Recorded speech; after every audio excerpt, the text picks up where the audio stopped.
Good morning, student.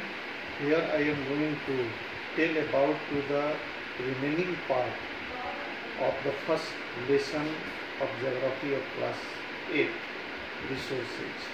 After discussion of the two type of resources on the basis of accessibility, like the renewable and non-renewable, then we need to discuss about the two type of resources on the basis of distribution. And on the basis of distribution, resources are mainly classified into two types: officious resources and localized resources. Officious resources are those type of resources which are found everywhere on the earth, like the air which we breathe.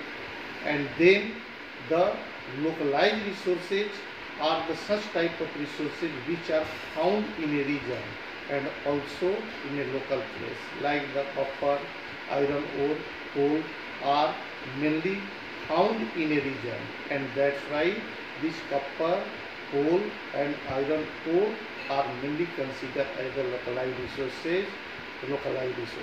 And then if we see to the distribution of resources, then we find out that the distribution of resources mainly depend on the physical factor, like the terrain, climate and also to the land.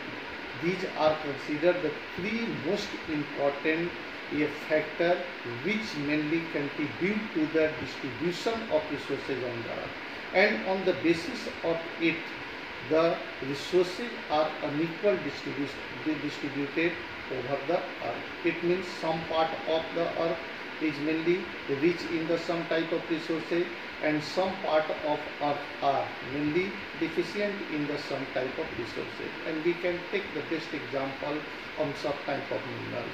The Ruhr Valley are rich of the mineral resources, and in our country the Jharkhand, Odisha are mainly rich in the mineral resources, whereas the Delhi and also to Bihar and UP have mainly divided any type of mineral resources.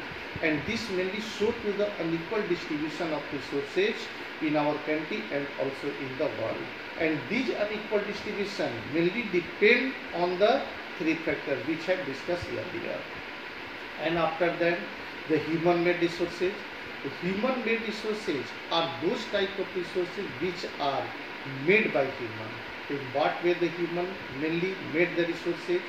So the human mainly use the total natural things and then apply their knowledge, skill, technique to convert these natural things into resources. And then after that, these are considered as the human-made resources. And we take the simple example of soil. The humans take soil, and after them the human apply technology and technique to convert into bricks. And then the iron ore itself not considered as the resources, but when iron ore is mainly used to manufacture number of things by human, then iron ore become the resources. And after that, the iron ore, the product of iron ore mainly considered as the human-made resources, like the iron bar and also to the other things. And in this way, the humans mainly convert the total natural things into substances by they apply their knowledge, skill and technique, and then that is considered as the human-made resources. Like the example of human-made resources are the buildings, roads, bridges, and also to fan, TV. These all are considered as the human-made resources. And after that, the human resources are mainly human consider as the most important resources on the earth. It is because the humans have skill, knowledge, technique and health, and the human apply these totals for the development of the economy and also to the development of society. And that's why these humans are considered the most important resources on the earth. And the humans made aeroplanes, and then human itself fly in the aeroplanes, and human made fans, and then the human mainly consume it. The humans mainly grow the different type of grains, and then human eat it. So these totals, in these totals, the human apply the knowledge, skill, technique, and also the technology. Then the human consider as the superior resources on the earth. And the two most important factors mainly make human as resources, like the technology and health. These two are the most important things which mainly make human as resource on the earth, where the humans accelerate the development of society and also to the development of economy. And after then the conservation of resources. So then conservation of resources is considered the vital aspect in geography of resources. Lesson 1, resources. It is because conservation means संरक्षण, यानी संसाधन का संरक्षण. तो the using resources carefully and giving time to renew it, so that is considered the conservation of resources.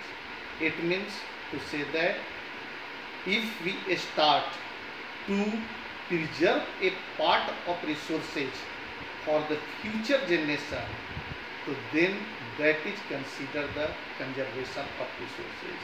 And this conservation concept has been coming since last the ancient time. It is not a new concept.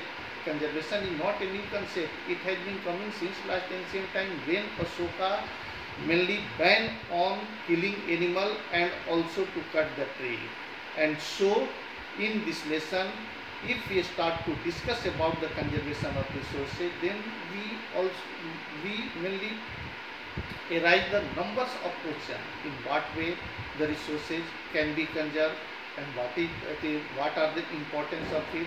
So then it means कि if we start to using carefully the total resources and given time to renew it, so then that is known as the conservation of resources. And this conservation of resources mainly can done by the 3 ways. The first is that a conserved part for it for the future generation, and also we laid on the emphasis for the recycling of metals. It means if we use the iron ore and then the iron ore become rusted, after then we smelt the iron ore and make the another things, and then we also laid on the stress on the recycling and also reusing. These are the 3 methods which mainly help to conserve the resources on the earth. And beside this, the sustainable development is also a concept which is associated with the conservation of resources. And this sustainable development of resources tells that we have to use the resources in what way where the environment will not damage, and we also care the needs of the future generation. So that is considered the sustainable of development. And this sustainable of development is the most important strategy including in the conservation of resources, which is accepted by the different nations of the world, and the different nations also abide with this concept and follow it to conserve the various type of mineral resources and also to soil and then water. Thank you.